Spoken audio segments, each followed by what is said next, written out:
Yo, what's going on? I'm Marcus. We're at the channel, the Debtfree Dad, where it's always rapping about finances, letting y'all know what's going on in the household of the Debtfree Dad, and occasionally talk about random topics and takes that just kind of catch my fancy, that piques my interest. Today I wanted to jump in and do something different, do a live. I haven't done one in a while, and it's just been a long week. I've been having work been crazy. I've been just kind of tied up doing a bunch of stuff. So I said, you know what? Everything I got finished this morning, so I'm gonna go ahead and do a live, and we can talk about finances.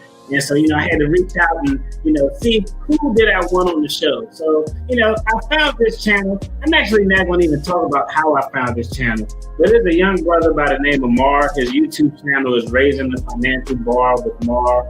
And hey, young brother who's actually talking finances. And I'm going to keep it a buck with y'all. Y'all already know, hey, I'm an attorney by trade. I investigate, I prosecute. There's a lot of people who I see on YouTube who talk about finance, and some of the stuff that they say, I'd be like, it might end up on that file might end up on my desk, and you might end up with the authorities at your door. But after watching this brother's videos, and especially related to the grant stuff, grants, small business grant, getting free money from the government, after I watched a few of his videos, I was like, damn, this young brother knows exactly what he's talking about. So I definitely wanted to have him on the show. So, hey, y'all sit tight. Let me go ahead and get our guests in. Let me loop them in so we can go ahead and get this thing started.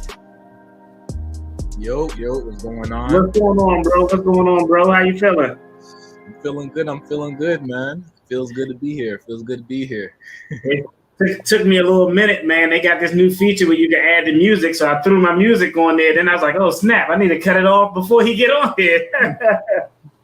But yeah, I just talked a little bit about just how I came through your channel, not going in depth, man, telling a little bit about your channel and everything. So go ahead and introduce yourself for everybody who's watching.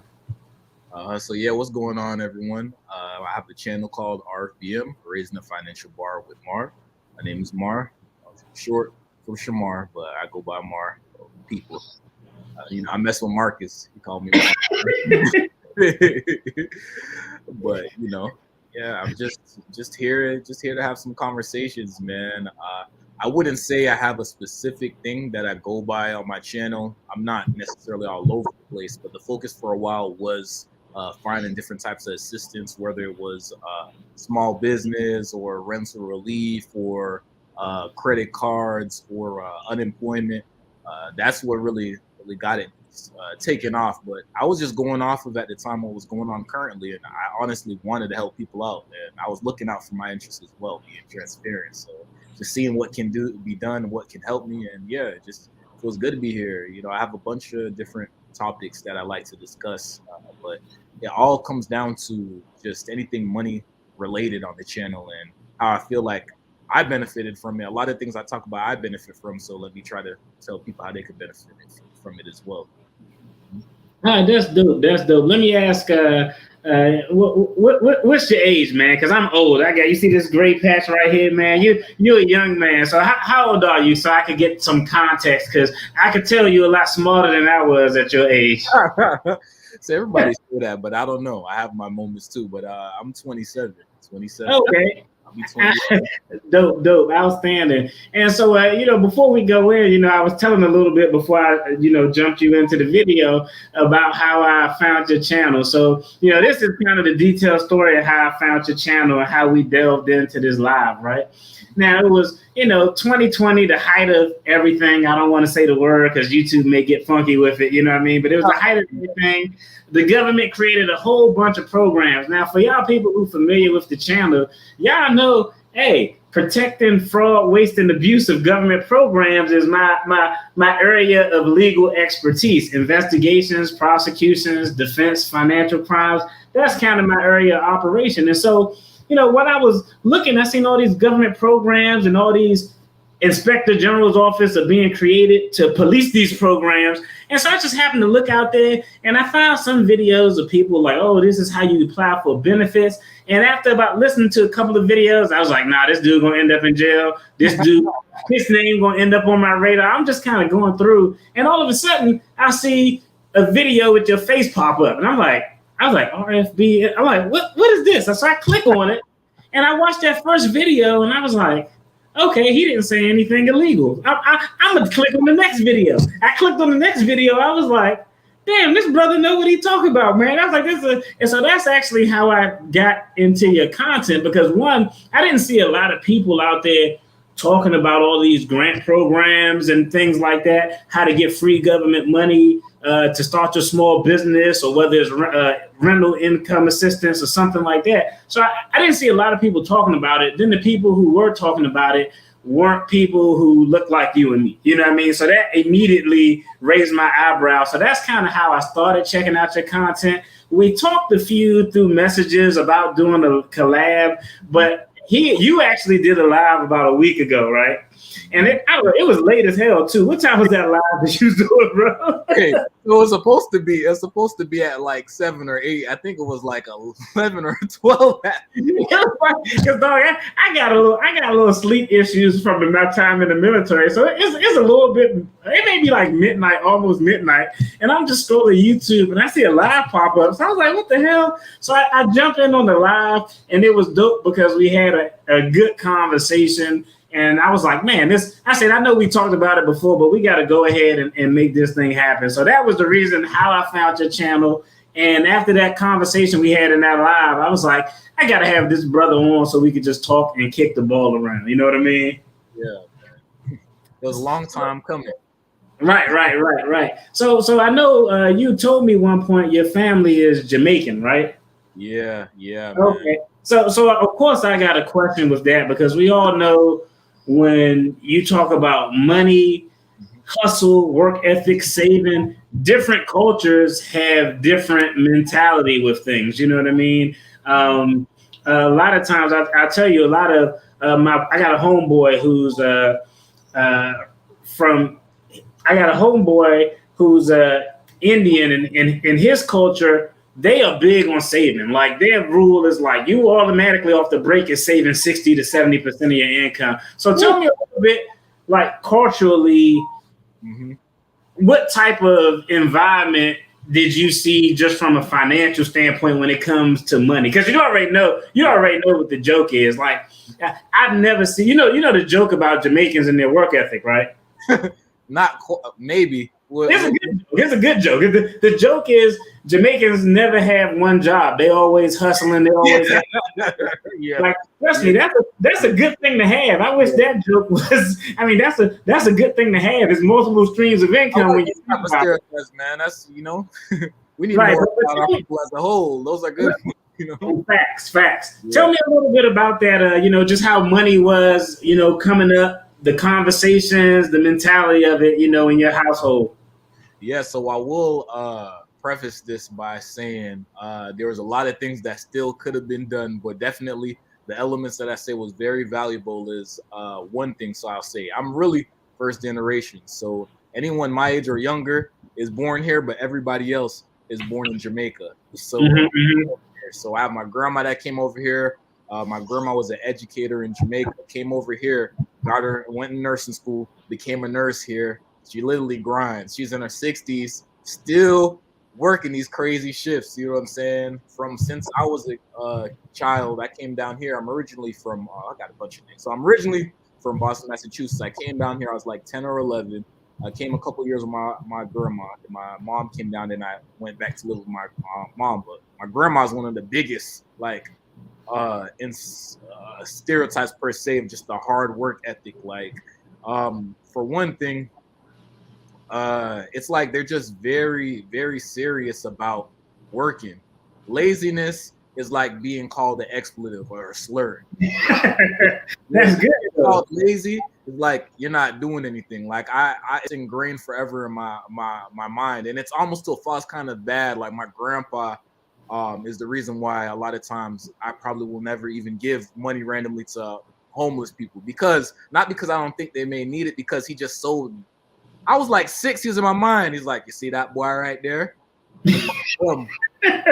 Work. You need for work. I'm like, yeah. I was like, before I'm gonna find one job, I have time for write something on the sign and beg for money. I'm like, man. So they're really hard about that. They want you to go absolutely hard when it comes to just straight up working. So like my grandma came over here, came in nursing, and is a nurse until this day, still works. So they're very serious about working hard. That's one thing. But the problem is they don't realize the calamity of the U.S. They think that just working and working and working hard is going to, Right. that formula, and going to school. And you can't tell them anything. You can't tell them, you can't tell them, oh, I'm going to be an entrepreneur. If you don't find a job or find a career or find some entrepreneur, what? Because they don't understand that concept of that. They're thinking you're playing around and just jumping around with something. They want you to, dedicate yourself to actually applying yourself. So it's getting a long wind, but basically all of them, like, it's not a, it's kind of a generalization, but in my family especially, a lot of them are big on just working and getting to where you need to go. So I kind of already had in my mind that, okay, if I don't work hard, I'm a bum. So I need to do something for myself. And then if I don't do good in school, like, education and working hard is like hand in hand. It's almost like a symbiotic relationship for them. You can't just work hard. You better be going to school too, because they don't think you're doing something with yourself. So right. That's kind of like, my dad's on education, but not as big as my mom. My mom's the one actually went to college and everything. And, she got pregnant with me when she was younger. So, she was actually in nursing school. Funny enough, now she's like working as like a social worker for like mental health patients. So I know about the cool stuff too. She's like serious. Another thing, I'm telling you, people like the educated or like the very structured Jamaicans are serious about not going to jail or not getting involved in something. Like, they're serious. Like, yo, mash up your life. Like, they get so serious about that stuff. Right. So, like, that's good though. Yeah, it is good, but they're scared to do anything. Like, you can't do anything, So, like, I feel like all of that kind of formed me to where I am. And I still, like I said, I'm not even in a career right now, but I work multiple jobs. I have, of course, my thing on the side. I have a business called Martintainment where I like DJ. It was supposed to be videos, but I feel that.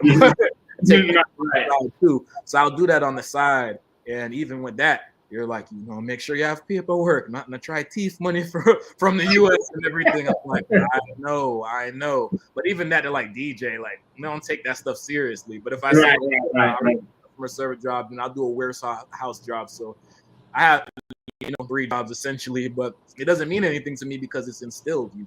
Right. That's just something you was accustomed to. It's funny you was talking about your grandfather would be like, look at that guy right there. He don't want to work. Like, I've said that if someone asks me for change and you look like you're an able-bodied adult, I'm off the break. I'm like, dang, bro, you ain't gonna offer to wash no windows, or you ain't selling no bottled water, nothing. So I think we've all kind of had that thought. But I think it's dope that being lazy is looked at as something that's really bad. You know what I mean? Yeah, because you get ostracized from the entire family, and they're all going to talk about you. Yeah. And I think the dope thing too, though, is it's funny when you say that, because I think what you said is consistent in a lot of cultures, right? And kind of how I look at it is, it takes maybe 3 or 4 prongs to really understand money. Okay, let's say one prong of that is education, right? Be it formal education or just learning through mistakes, trial and error, watching others, but some form of education, be it formal or informal, school of hard knocks. That's the first prong. Then the second prong you have is the hustle. You're like you said, that's instilled, and I think in a lot of households is instilled. The third prong is that job or that employment, right? Now I know a lot of people are on the fence about that and I think me and you talked about this before. But that third prong, let's say that third prong is employment. But I feel like that fourth thing, and I can speak from my upbringing, that the connection is missed to really learn money and really build wealth is understanding how to get the money. Okay, you working now, you putting in the effort. How do you get your money to work for you? So I feel like, it's funny because you talk about that. Like, I was like, damn, that's kind of like everybody always worked. If you didn't work, you was like, no, you're going to work or you're going to get out of this house. That's just kind of how the name of the game go.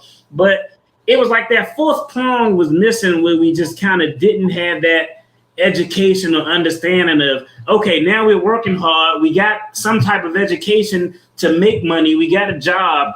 How do we make this money make us money as opposed to just burning labor for compensation? You know what I mean? Exactly. It's because that's like the groundwork. You know, that's the very bottom. My grandma used to be like, if you don't work, you don't eat.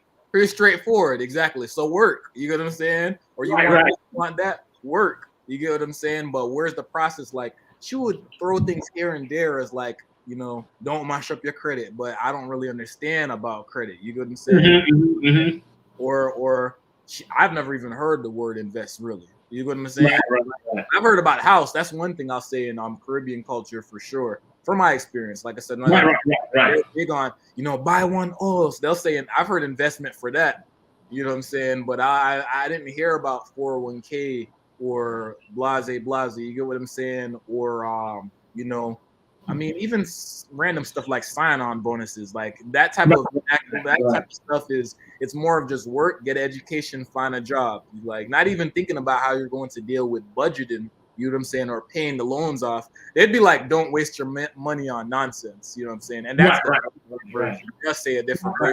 Why? But like, don't waste your money on stuff, because one thing I'll say too, they don't understand that whole process of like. Unless they're younger, you know what I'm saying? Even my mom still had that instilled in her too. She's not really big on the sneakers or the extra exuberant stuff. As long as you have shoes, as long as you have, you know, maybe if you need a watch or something to tell the time, they're not going crazy over that because they don't get that. They're like, that's waste. Like you're just setting yourself back. You get what I'm saying? So that's another thing I say. But like you said, the practical, you know, dollar cost average, and I probably been, never heard that. You know, building credit. You know what I'm saying? So, But the other thing too is like, you know, one, I always say this, and I'm sure you feel the same way. I'm always grateful for the upbringing, and because the experiences made us who we are today, right? But it was a different time period. Like information is just so readily available to us at our fingertips. Any answer, like this sounds crazy, but I tell my kids all the time, I'd be like, man, I wish I was coming up in high school right now. I have a 4.0. Every answer you need is right at your fingertips. You know, it's just so readily available. But you know, the generations before us, they really didn't have that, you know, immediate access to information. Like think about it, back in the days, the 70s, you wanted some stocks on Wall Street, you actually had to call the guy, and it was probably some guy yelling on Wall Street on the floor with some papers like, I need 4 shares of IBM or something. So, you know, times definitely changed. But I think, you know, you're talking about how your parents, and I think this is true, you know, it's like I guess it would say, your boy got a little bit of age on him, but me and you were having this conversation on your live, and you were talking about shoes and watches and fashion, right? And I thought it was a good segue into this point. And I don't know if you remember this conversation, but I said, yeah, I do. I said, it annoys me sometimes when I see like finance YouTubers or people in the financial space saying, don't spend your money on Gucci or Nike or Jordan. And I was a young guy who wanted to be fashionable, who didn't have my priorities straight. I get it. And, you know, the thing that frustrates me, not that they're saying the wrong thing, because they're actually saying the right thing. But I don't think they have an understanding of when you come from the slums, when you come from an area where you got generations of just kind of poverty or struggling, you know, it's crime, it's violence. The mentality isn't, I want to get this so I can impress people. For me, the mentality was, and a lot of people, the mentality is, man, damn, everything else around me is so terrible and so bad and so messed up. I want to look good so I can feel good about myself. Damn what everybody else say. If other people like it, that's cool. But I don't got running water. We sitting in front of the oven to generate heat. So when I left the house, and I could tell this story now, you know, rest in peace to my big brother. My big brother, he was always kind of a guy who was out there. You know what I mean? And my parents couldn't afford the nicest stuff for us. So my brother would, you know, he would do whatever he was doing, and he would, buy clothes. Now, we couldn't come home wearing new clothes. My mother would kick our ass, you know what I mean? But we were struggling. So what we would do, we would hide our clothes in the woods. We would leave out the house to go to school, go in the woods, change, put on all the fresh clothes. But the whole point of being fresh was because, for me personally, it was other people kind of see it. Mm-hmm. But I think it's also a mind state of, you come from where everything is messed up. I don't want to look like my environment is. You know what I mean? And so, and I don't know if a lot of people really kind of understand that. They're not trying to, and I feel like that's another thing. I feel like a lot of the people out here that are outspoken now on the internet, social media, are almost talking to you as if they're chastising you. There's no empathy, and like I get it. It is foolish to make these discretionary purchases, but if it's one thing you're just talking about it. Is there a solution? Is there something you're going to do besides? Is a parent just going to keep on saying you're not taking care of stuff and just walk off? You're not taking care of stuff. I'm going to put you in these tutoring sessions, or you need to apply yourself, or you need to, instead of talking to people like the toxic side of the Caribbean culture, where they're like, get up and do something about yourself before you're bumming. Like, talking to people will get you clicks, but it's not going to resonate necessarily. And then the people that it does resonate for, because maybe psychologically they didn't have a parent that could helply talk to them. Oh, well, don't get on them, because that's how we need to get people to switch for them to get the picture. You'll get through to people better by treating them with dignity and respect. I don't care. You're not determined. I don't determine your value by how much money you have or how well you spend your bread, because the reality is America overall, across all races, needs to do better with finances. Facts. You know what I'm saying? But that's with everything. We need to do better with our physical health. We need to do better with our finances, with our mental health. And now with the internet, although there's a lot of bad things with it, we've been able to connect, and we've been able to analyze certain things. Where even with our upbringing, this could have been done better. Or even with our finances, man, if I would have known that. A lot of things, you can't work on what you don't know. It sounds crazy, but sometimes a lot of people that's spending crazy on Gucci or Jordans or whatever it is, which they use that rhetoric all the time just to really sell their courses or try to prove a point, when realistically, I don't even have a pair of Jordans. Even when I bought dumb stuff, I didn't have money for that. You know what I'm saying? And people will just try to connect dots there, because we're dealing with recency bias, where a lot of times people see, oh yeah, well, now people are spending a lot on this or a lot on that, and then they just jump with it. Whereas people like us would think more analytically. We could literally search these things and realize where it's coming from. So yeah, people are having bad prices, but you spending a couple $100 on a pair of Jordan. Well, it's probably like $400. I don't know. I don't buy Jordans. $400, let's say, before resale for 2 pairs of Jordans is not the reason that's setting you back. You not having a budget is setting you back. Right.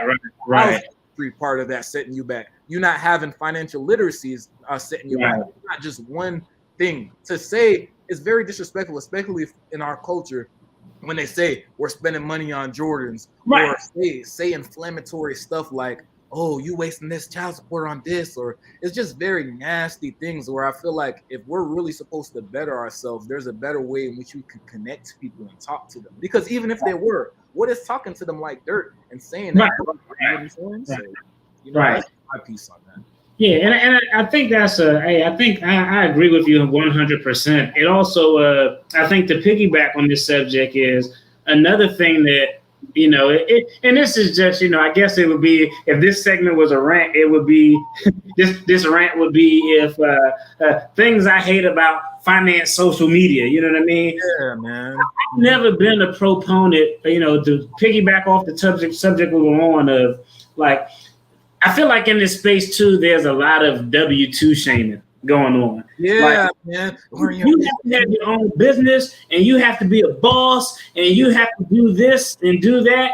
And everybody is built different. Everybody's road to what they perceive as what I perceive as financial freedom is completely different from you and everybody else watching. But I've never been a proponent, and I can't wrap my mind around that. Oh, you got to have multiple streams of income. I do agree you got to have multiple streams of income, but it's perfectly fine. Most everyday millionaires, statistics show, are people who work 9 to 5, and most of them become millionaires from investing in their 401k. I mean, that's not a hyperbole.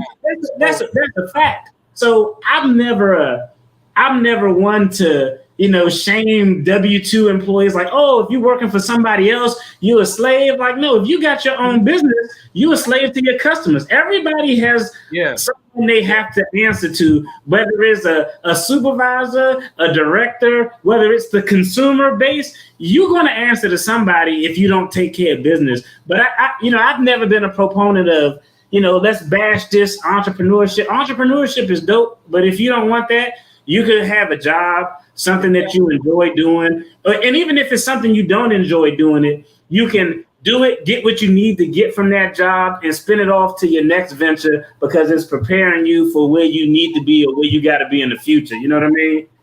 Right. I just processed. See, I'm the old person here. I'm just finally seeing the comments and everything. But yeah, budget with me. One of the challenges with biases such as recency and salience is that people need to understand they exist and impact at both a conscious and unconscious level. That realization changes viewpoints. Well said. That was beautiful.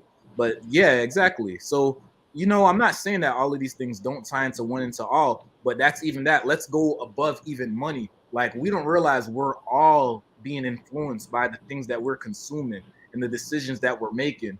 People don't really fully process. I don't think, even me sometimes, I'm not fully cognizant of everything that's impacting me and all the decisions that are leading me to where I am. I do understand that my bad and good choices are getting me where I am, but sometimes I'm not fully aware of that. And think about that. If I'm saying this, think about the people that don't even view their bank statements. Right. That don't view their bank statements. Right. But, if they overdraw, suddenly it's like, hold up. Let me check my recent activity and things. Right.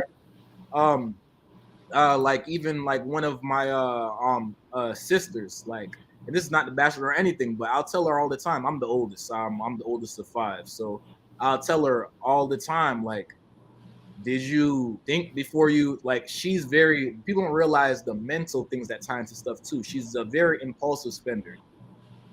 It's not off anything material. It's like, I'm hungry, then boom, go buy a bunch of stuff, eat half the meal, throw it away. Like, stuff like that is just right.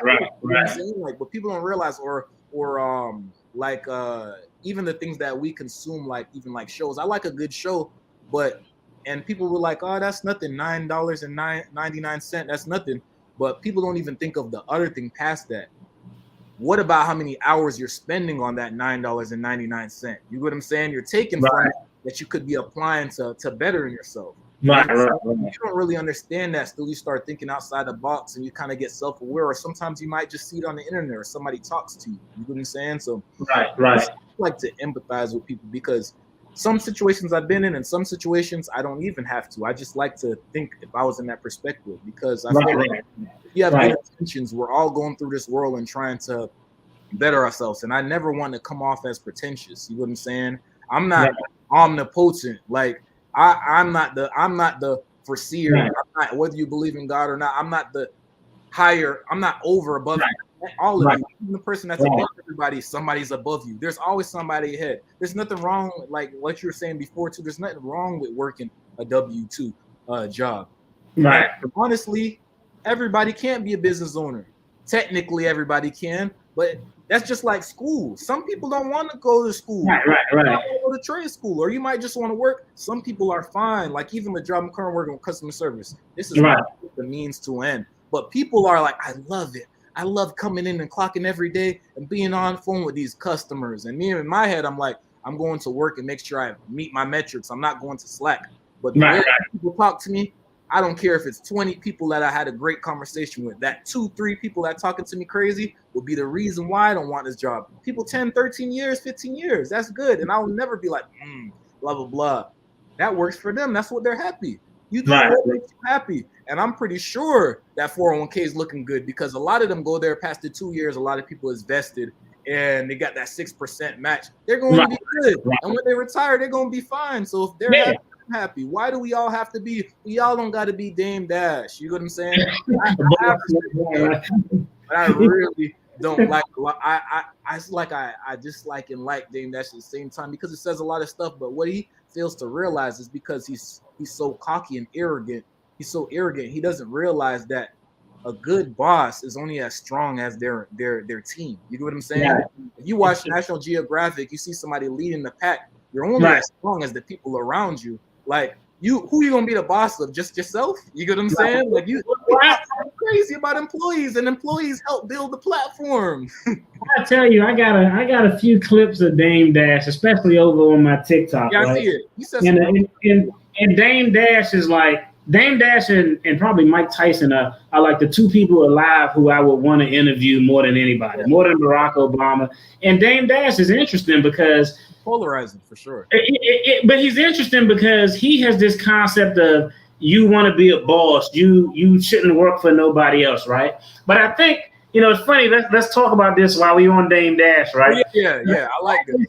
I saw a recent clip where Dame Dash was talking to Shannon Sharp on the Club Shay Shay podcast, and we also got to realize that people evolve. So they asked him, Shannon Sharp asked him specifically, and I made sure to put that clip up because it's funny. Y'all see, if you put a short video up of somebody talking about something, it's only that short microcosm. I'm talking about what he's saying in his 60 seconds. If you go through the comments, people will be like, "Oh, Dame Dash is a jerk. Dame Dash don't believe it." I literally had to comment because it was getting so ridiculous. I was like, it's just a 60-second clip, fam. Calm down. You got on some of your stuff sometimes. Like you can say all you want about like Jay-Z or Diddy or some of their questionable practices. Let me tell you something where I'm not going to get too much segue. The music industry is cold regardless. Right. But that doesn't change the fact that they've done some things that are admirable or they have some wisdom that could be helpful. Let's separate that. You get what I'm saying? We have this. It's funny. This in our society we have this. We pick and choose what good we want to celebrate from people and what bad we want to celebrate from people. And so but Shannon Sharp asked Damon Dash specifically. He was like, everybody doesn't want to be a boss. Everybody's not cut out to be an owner. Some people don't want that. He was like, what about the people who don't want to be an owner? And his comment was beautiful, and I was happy he made that comment. He said, what about them? I make sure they protected and they don't get abused by the people who are in power. And I was like, that's the answer that you're supposed to give, because we often live in this society, and it's funny you talk about social media, but I think one of the biggest hindrance to advancement in any aspect is, unfortunately, this Western society is one based on comparison and consumption. Every time you look, let's even talk about it from let's back away from money. Let's talk about it at the lowest level. You can get fed an image of what beauty is supposed to look like in a woman or in a man, or what wealth is supposed to look like, and you subconsciously be like, oh, that's what beauty is. Beauty is what they're telling me it is. Wealth is what they're telling me it is. And so I guess the first thing, if you want to change anything, I don't care if it's your finances, your physical health, your relationship, if you can't change your mind, you can't change anything. You got to change the way that you think and realize that you have to be different to get something different. You have to think outside of the box. And honestly, if you're watching this channel, if you're watching this video, if anybody subscribed to my channel or your channel, you probably the person in your family who thinks different about a lot of things, who people look at like, oh, he's a little bit kind of isolated, because those are the people who tend to be the ones who break generational curses when it comes to relationships, when it comes to fatherhood, when it comes to finances. The question is, you have to understand and be able to see this is how society is doing it. I'm not going to do it differently. I'm not going to let society define what I constitute a win or loss, a beauty or wealth. You know what I mean? Absolutely, man. That's big. That's really big, because when you think about, like I said, it even goes back to subconsciously the influence. You know what I'm saying? And just to touch base and finish on the Dame Dash is the thing. There have been plenty of people that have worked under him that talk about the way in which he treats people, because he can do things that are admirable, but he can also act out and be frustrated whenever he doesn't get his way. You get what I'm saying? Those are Right. your employees. That's a great political answer that he gave to Shannon Sharp. But if you Right, listen right, to other interviews, you can tell the way in which he sees people that work under him sometimes. You get what I'm saying? That's right, the genius of some people, because no one's perfect. You get what I'm saying? And right, right, right. there's a lot of things that Dame Dash could take from that I respect. But what I don't like is when people are not what's that saying where they say there's two truths can be like mutually exclusive? Two things can be true. Right, right, right. Everything, a lot of and a lot of things are subjective. You know what I'm saying? Like some people may a lot of people respect that delivery. Some people don't agree with that. You know what I'm saying? A lot of people can understand. You know what I'm saying? If you allow society to define success for it, then it makes it easier to blame society and not be instead of being personally accountable. That's true. That's true. Right. And that kind of goes back to what we're saying, though. The two truths can exist. I believe that we are in control of our future, but we can't deny that there's external factors that tie to that also. Right. That's what I say all the time. Like, remember, like, look, when my first jobs, I was volunteering, and then they ended up giving me a job as a nonprofit. Terrible pay. I think I told you about it, but I was mentoring like young kids, and it was after school. It's like glorified after school thing, but we did all types of stuff. And in the summer, we'd make a little curriculums, teach them little, math or science or whatever. Like I generate stuff. Since I look at stuff online to get an idea to make questions and stuff, and then we teach them life lessons like, not putting your hands on people. You know what I'm saying? Right. You're a lawyer, so I know you're in different sectors, but domestic violence is huge. You know what I'm saying? Right. Financial literacy is huge. And from there is that when my mind opened even more. You get what I'm saying? Because I didn't grow up in the greatest neighborhood, but there's always somebody lower and there's always somebody higher. So the people, the kids, I'm seeing how the kids are talking and how they're thinking. I'm like, this is all influenced by what? Parenting, but not just parenting. Media. You know what I'm saying? Teachers. And I have more patience for this child, but I could tell when he was talking to me that the teacher didn't. And that could be influenced by maybe how, depending on who the teacher is, how she's able to interact, or maybe the empathy and everything. But all of these things compound. And like I get it, people turn 18 or whatever, they're grown, but people don't realize that people all grow differently, and also they don't know. You know what I'm saying? Like, I was talking to my girlfriend the other day. I was like, yes, certain things. She's talking about certain things inside of her life and everything. It's like, yeah, I get what you're saying. But isn't it great that you had a parent that emphasized the importance of education? Some people have a parent like that. And I like to be like, stop looking for excuses. This is some serious shit. This is for real. Some people don't have a parent, don't even know what the word budget is. Don't even know what the word trade school is. Don't know what the word education is. So we have to be cognizant of that. And like that doesn't give you an excuse not to go, because I'll tell you, even my culture be like, no excuse. You have to work. You have to learn. But I'm on the end where I'm able to be open-minded and think on both ends of it. And that's why I think that we should be able to try to push a way to I challenge people that are financially literate to think about, what if you weren't financially literate? Because you can say that you had that hunger and you kept going and going, but let's be honest, a lot of us had somebody that said something, or something that twitched in us. And some people around us, some people they're not even in an environment where they're living, where literally nobody knows about education, or nobody, like when I was telling you about school or whatever, them people were more focused on roasting my great value shoes than education. They spent the whole class roasting my appearance. You get what I'm saying? And I still think it was wrong, but I have to also think, now I'm older, like, this is all from ignorance. People don't know. You get what I'm saying? People don't know that what they're doing is kind of wrong, but they don't realize, like, also you're wasting this time on this.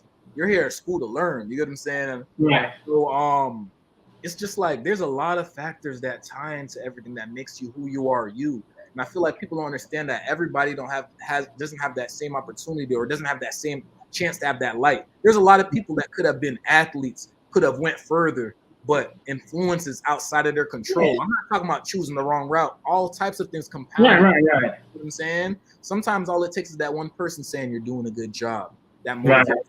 If somebody it takes is like, here, bro, let me show you something real quick. You know what I'm saying? I have people that show them about investing in, they have more available cash, and they already way past me. And I'm fine with that, though. But tell them about it. they wouldn't even know. You get what Yeah, I'm saying? So, yeah. like, you know what I'm saying? I think too. The other thing is, I always tell everybody the only person that you compete with is yourself. You know what I mean? Like if you worried about what the hell everybody else doing, you losing time on focusing what you need to be. As long as I'm a little bit better than I was yesterday, as long as next pay period I make a little bit better decisions, or I'm at least as consistent as I was with my finances the previous pay period, I know that I'm generally going in the right direction. Even though I'm gonna have the mishaps, sometimes I just wake up and I be like, I don't want to cook shit. My wife don't want to cook shit. We going out to eat and we going someplace expensive. You know what I mean? Sometimes you're just gonna have those isolated moments, but it's funny because sometimes when we get lessons in life, we don't know is necessarily a lesson. And I actually had this conversation with a partner of mine in law school. I had a teacher when I was in high school, science teacher. His name, I'll never forget his name. Shout out to Mr. Avedon if you're still out there. Mr. Avedon was an old white guy. And he teaching us science. We in the lab and doing that thing. But he would also talk about, spending. But me as a teenager at the time, 15 to 16, I'm going to tell you what my thought was. It wasn't until I got older where I was like, damn, this dude was giving us game. He was like, he was like, oh man, y'all worried about these Jordans and putting rims on your car and all this other stuff. Now think about it. This is like the isolated white teacher in an all-black school. My 15-year-old mindset, I was like, oh man, Mr. Avedon, racist as hell. He in here talking. What's wrong with spinning rims? I wasn't spinning rims. You know what I mean? It didn't hit me until I got older because I wasn't mature enough to really see what he was saying. You know what I mean? When I got older, I was like, damn, I remember my science teacher would sit there and explain the value of purchasing something that's a need versus a want, something that's pleasing to somebody else versus beneficial for you. That was the game he was giving us. So the thing with getting advice in any aspect, a person can give you advice, but if you aren't in a position to receive it, it's not the time to get that advice. You know what I mean? I've had people who ask me my advice, and sometimes I'll be like, in my head, I'll be like, I don't even know why they're asking me because I know they ain't gonna do the shit. But I'm like, hey, let me go ahead and drop the gems now. And if they do it, great. If they don't, but so it's interesting. You said those teachers didn't believe in those kids, and sometimes something like that will be something that triggers in one of those kids' minds somebody not believing in you. Because it happened to me at a young age, and I told this story on the channel before, where I think I was maybe in ninth grade or something, maybe eighth grade, and I was like, I think I want to go to college. And the guidance counselor looked at me and was like, college? I think you need to go down to Votech and check out automotives or barber or electrician. And when she told me that was the triggering moment in my head. I was like, I'm gonna show this mother. that was the exact thought I had, and I lied to you. Yeah, I lollygagged in high school, in school up until that point. But after that point, I never had less than a 3.0 in any academic setting after she made that comment. And this is how petty I was. This is a little petty. Sometimes we still immature. When I graduated law school, I remember I put like a picture of it on Facebook. And it's funny because, people in high school was like, you? A lawyer? What the hell? I was like, damn, I lollygagged around, but I did my work. But it was funny though, because I damn sure was like, man, I wish that guidance counselor. That was the first thought I had. I was like, I wish that guidance counselor was here to see this, because that kind of stuck with me. So, that's one of the things, especially with the youth. What's the Kanye West lyric? This is my favorite lyric, and I always say this all the time. I tell my son, I know you know this lyric too. Now I can let these dream killers kill my self-esteem or use my arrogance as the steam to power my dream. That bar right there is something that I just kind of, when I heard it, I was like, sometimes you have to be a little arrogant in your abilities, because that's going to be the driving force for you to get a goal. Now, like you said, though, we don't want to go full-blown Dame Dash. There's a thin line between arrogance and confidence, and you have to understand how to walk that line as to not belittle other people, because then you burn in bridges. But I thought that was a just kind of a dope point, that sometimes we got to take that negativity or that person who don't give a damn about us and use that to get what we got to get. I agree. I agree. I like that. I like that story. That's fun. I was thinking you added her on Facebook or so. Oh, I trust me, I'm petty. I looked on Facebook and I was like, oh, no, she a professional. Maybe she on LinkedIn. I couldn't find her though, man. Yeah, I would have done. That's some petty stuff I would have done. Yeah, I would have been like, and you know what she told me? You know what she told me, Mom? What? She's like, what? My son is not a dunce, because that's the use. That's stuck with me, man. Yo, let me ask right quick, man. I want to turn the page real quick, and you talked a little bit earlier about you were doing the information on the grants and stuff like that, and I tell you, I don't know if I ever talked about this before on the channel, but before I actually went to law school, I had a freight brokerage company, and a freight brokerage company, you essentially serve as the middleman between a company who has goods and services that they need to get somewhere, and you find people who can pick those goods up and get them to where they need to be. You just serve as that middleman in between. And so, in doing that, that was where I learned, like, damn, there's a lot of government money out here for veterans, for women's, for minorities. So what made you kind of focus on the grant stuff and the rental relief stuff? What made you kind of focus on that on your channel? Because those videos, like I looked at those videos, man. I'm talking about you was getting 65,000 views. Like, what made you focus on that content though? So it was a couple of things. Well, one thing I want to say, I'll shout out to my boy Steven, Driven for Greatness. He texted me and he was like, hey, bro, there's this thing called EIDL, and this is what I mean. Sometimes you just never know. I didn't even tell you this. Well, I was waiting until we get on live. He texted me and I was like, EIDL. He sent me a link. This is like way before they started doing the additional stuff where it was just the 1,000. And it was like, you didn't have to really submit anything per se necessarily at first. Initially, you just put your legitimate business, you're losing money, whatever the case. It's hard to remember exactly, but I was like, wow. And he's like, yeah, free money, bro. I was like, huh? And that just turned a switch. I started searching the SBA. I started reaching different details. I started I never followed the news more than I followed during this period. I started reading that crazy wordy stuff that they start voting on and legislation and how much money is getting spent on roads and everything. And I was like, wow, I need to get in on this. And if he wasn't for him, I wouldn't even have known about this. I didn't see everything, and I'm not sure where he found it. I would say he's really dedicated, though. He's one of those that he'll pay for these Facebook groups to speak with people and get in there, and he goes to those conference seminars, which we could have a whole live on that in itself. Those things are cool and things, but there's only a certain metric that'll get you to where you want to get for the people that want to, give them that jump. It's a nice boost. You know what I'm saying? It's like drinking coffee times 10. But essentially, I started seeing, I was like, wow, like this is good. And I'm not the greatest with recording everything, but I keep record of everything I'm making month by month. Things were very slow because I DJ on the side, and as a legitimate business LLC, I'm like, yo, I need to tap into this. And I started seeing the different things. I'm like, wow, because I heard about the SBA, but fleetingly. I heard one of my old professors told me about it, just fleetingly, not even because me personally. And then I started searching in and just seeing the different things of like, if I start posting about this, I'm trying to get this grant, because it was crazy. The system was messed up. Everything was screwed up back in the day. That crazy 2020 year, everything was messed up. So I started telling people about, hey, if you're a legitimate business, you suffered an economic loss. I can't remember off the top of my head exactly how much it was.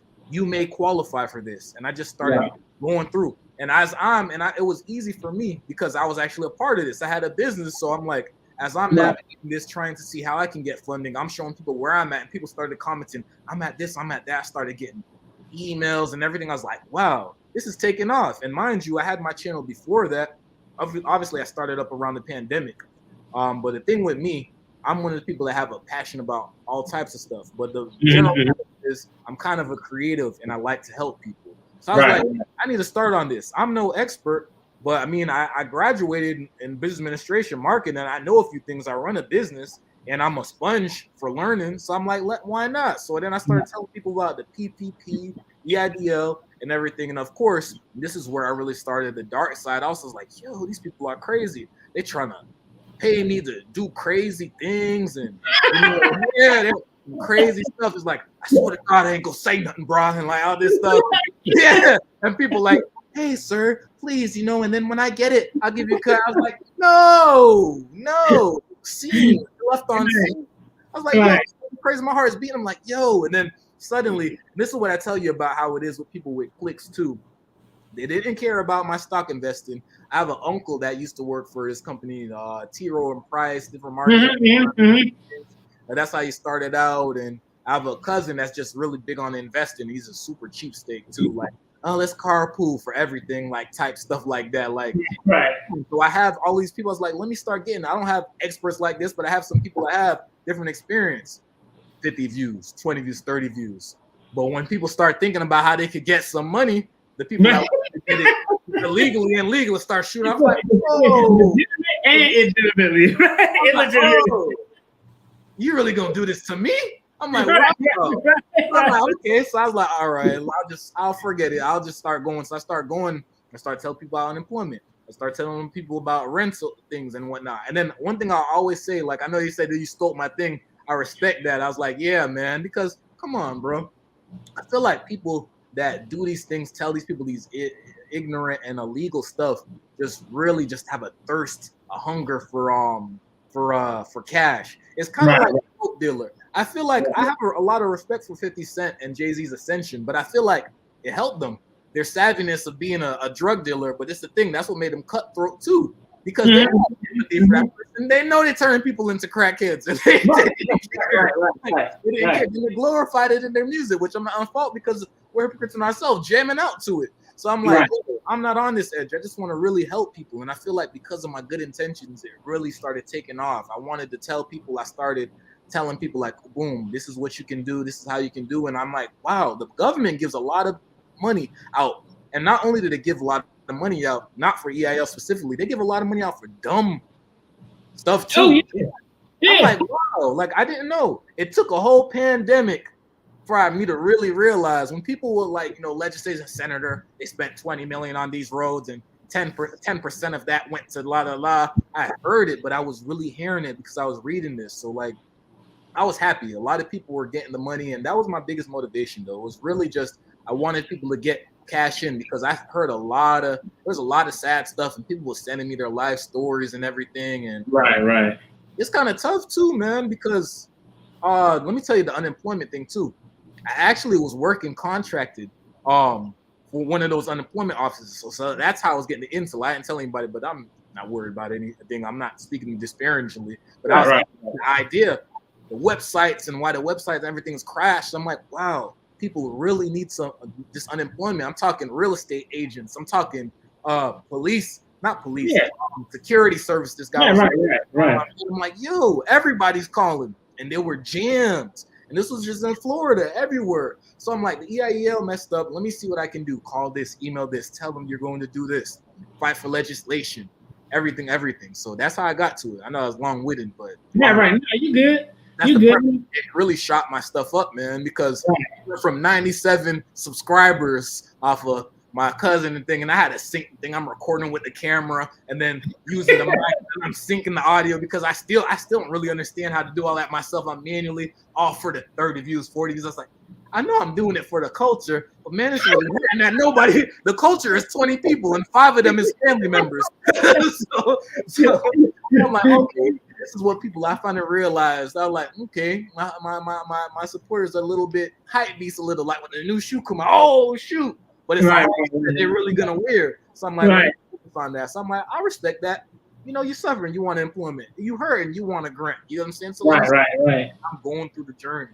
So that's how it took off. And next thing you know, I was monetized. I was like, wow, if I had went through just these podcast stuff, it would have been a long time. It's funny. I got And I actually talked about their podcast on the channel, but I got a homegirl who has a podcast, and I always tell people Everybody do now. that's one thing I started doing. I started getting really in depth into it, and I actually got a video I'm gonna do about how I got monetized on TikTok in like 3-4 months. I can't wait for that. But you know, it's one thing. I started diving into these social media platforms, how they make money, how people make money on them as a side hustle. And podcasts are hard because podcasts does not have a search engine function. Like YouTube has a search engine algorithm that can pull out your general topics. So when someone searches for something, if you're in that niche, it can recommend it. When you go to Spotify, they don't have that general search engine where you could be like, funny podcast about money. You know, Eddie Griffin funny money podcast not going to pop up unless you specifically type it in. So podcast is a hard. Yeah, say again? That's a fact. Yeah, man, podcast is a hard niche to break into.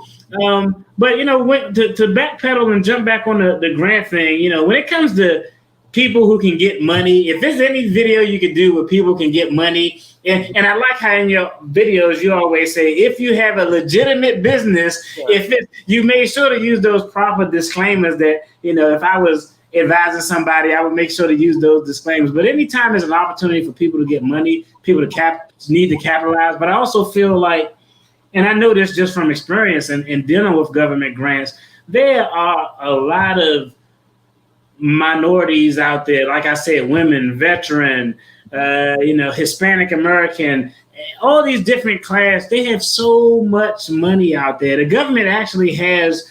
Back in the day when I was doing it, it's probably all digital now. But you would sign up on this website. They would send you a CD, and you put that CD in your computer, and it would show every grant that the government offers for everything. And it had a search engine function, so I could put I'm a male, African American, veteran, and hit enter, and it'll populate all of these 30 grants that I could have qualified for based on the results. So there's a lot out there. We just really don't make use of it. Even with the, you know, like the rental assistance, like they had programs out there where if you lost your job and had an economic hardship, they would actually pay your mortgage for 18 months. Like it was so many benefits out there. And like I said, I know because this is the line of work that I'm in. But we definitely have to make sure that we take advantage because, I mean, even a YouTube small business is a business that could qualify for certain government grants. You know what I mean? So there's a lot of stuff out there we can take advantage of. So definitely, hey, man, salute to you for doing all of that, man. Now, before I get out of here, man, I do got one more thing that I want to rap with you about, all right? And I know you was on one of my TikToks, right?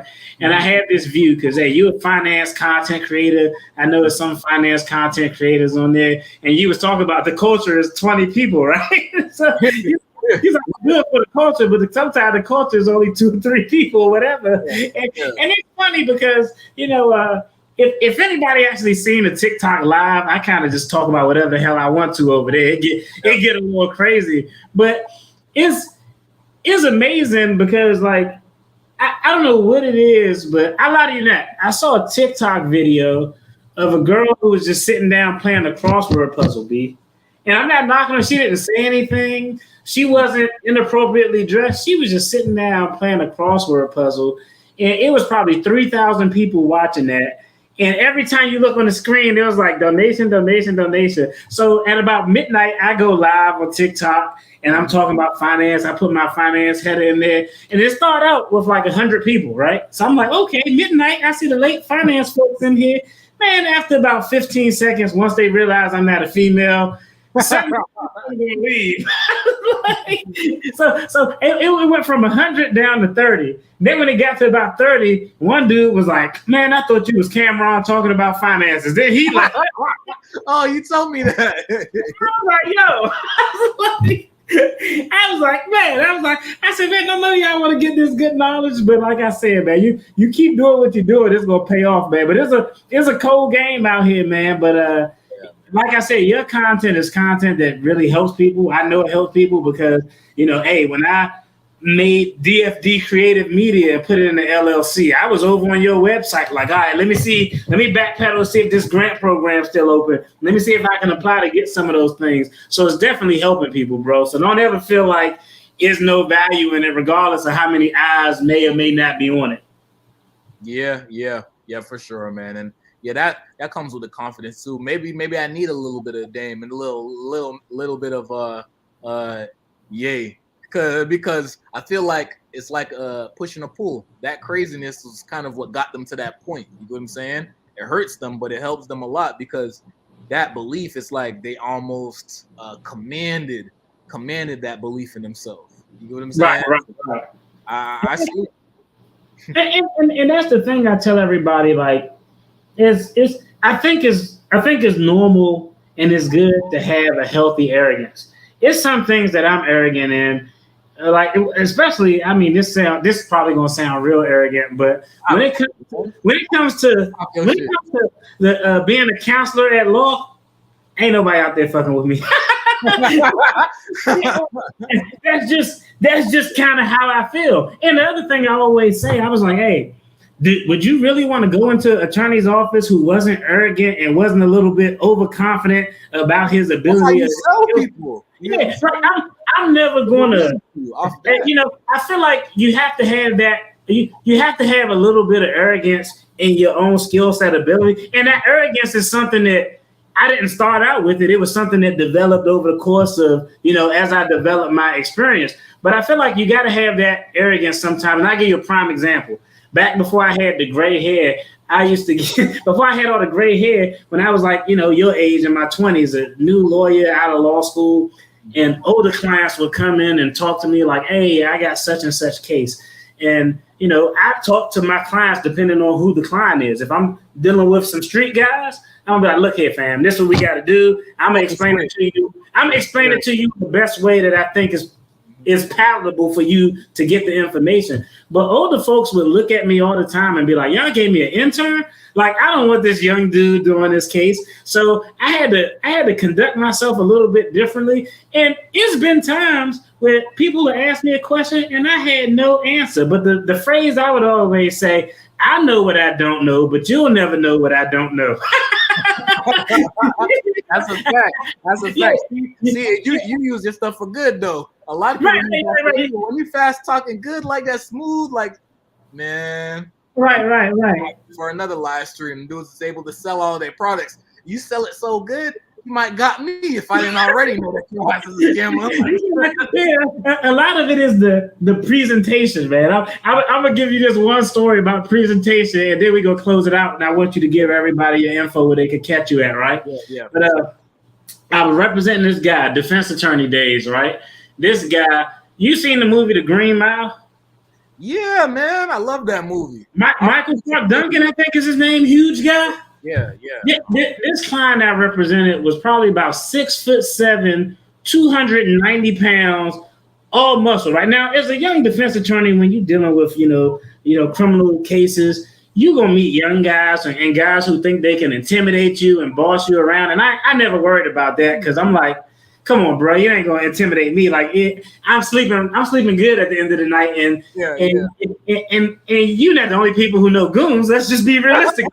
Straight up. You know what I mean? And but this one guy, he was so huge. He was the one guy where I was like, if this case don't go how I feel, like I can remember telling somebody, you know that show Disorder in the Court? That shit not gonna happen with me. But he was the one guy. If his case didn't go how it planned, he had the capability and ability to whip my ass, right?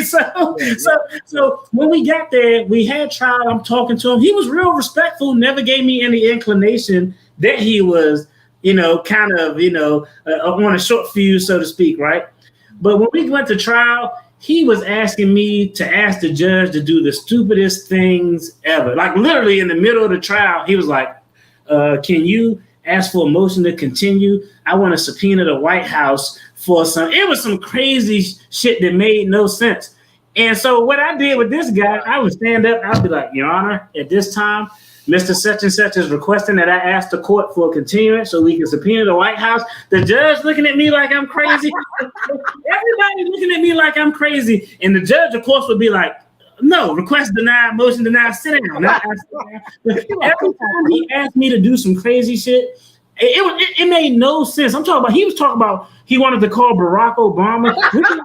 We gave this guy forensic eval. They was like, he good to go to trial. So I asked all these crazy requests. At the end of the trial, I already know what it is. This guy's guilty as hell, right? I already know it's gonna come out bad. So when we stand up behind the table. I take 2 steps to the left because I was like, if this dude grabbed me, he too big for me to wrestle. I can't do no jujitsu. He too big. I gotta get some this. So I take 2 steps to the left. When the judge read that not guilty verdict, I was like, I kind of had a little flinch. I didn't know if he was going to try to swing on me or not, right? So after it was said and done, they take him over to the local jail. Now this brother getting ready to go off to prison for some years, right? I go over there, and he was like, you know something? You the best attorney I ever had. And in my head, I'm like, what the hell is he talking about? And then it didn't hit me. It said because I made all those dumbass requests that he wanted that didn't make no sense about the White House, about Barack Obama. And the point of that story is sometimes you have to sell people on the smoke and mirrors. Sometimes you have to put on the show for people to believe in you. You know what I mean? Sometimes that presentation to get that sale, that presentation, that client knew his case was trash, but he wanted an attorney who was going to go in there, fight for him, and somebody who was going to do what he said. So every dumbass request he wanted, I made.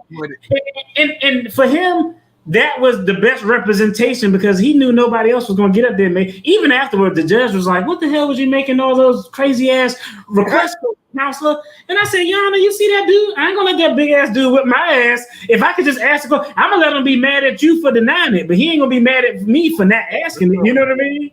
Yeah. Man, you need to put that in a skit. That's the funniest shit you told me yet. And you got me triggered, man. One of the first jobs I had, I used to cart push, and I jumped into working at a mental health center. Stuff that a patient would do there, man. That's some crazy stuff. Bro, mental health. I was the attorney who represented people who was involuntary committed.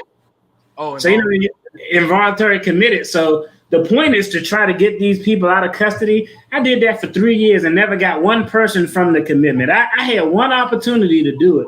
Mm-hmm. And this case was going so beautiful. The trial was just going so well. But at the last moment, like the guy lost it and had like a whole episode where everybody was like, no, he wasn't ready to leave. So man, bro, I got some wild stories, man. Wow. But hey, I appreciate you coming on the channel to talk money and all that other stuff, man. So before we get out here, make sure you give the people all your info. I'll put everything in the description box, what platforms they can catch you on in the whole nine. For sure. So you already know RFBM. So I'm RFBM on YouTube, RFBM 365 on Instagram because some random dude with like 2 followers has that thing. I know I only have 159, but dang, man, even if you use, I try to report it too as spam. My handle, man. On top, I think I'm RFBM or RFBM official. You may find me. You can find me through Debtfree Dad stuff. She'll go through his thing. He follows me. He low-key on the famous and on the other side of TikTok, but he in there, I don't care what you say. He all right with me, you know what I'm saying? But RFBM official, I believe, on TikTok. I mean Twitter, because my slow self made an RFBM, didn't think it was made another one, and now I don't know how to get into the original. But hey, the main focus is just RFBM YouTube, RFBM 365 Instagram, RFBM on TikTok. That's where I'm active. And, if anybody's subscribed, I do appreciate the support. I say that a lot. It's not just the Q, but I do say that. And as always, I appreciate the support. You know what I'm saying? Like, comment, subscribe for my boy, man. It's good energy, good heart, man. This is entertaining. This better than the personal life. Besides, this is entertaining. That last story killed me, man. My throat hurt. Definitely, bro. Hey, man, thanks again, and everybody who tuned in. Hey, I appreciate y'all as always. Y'all be safe, be blessed out there. Peace.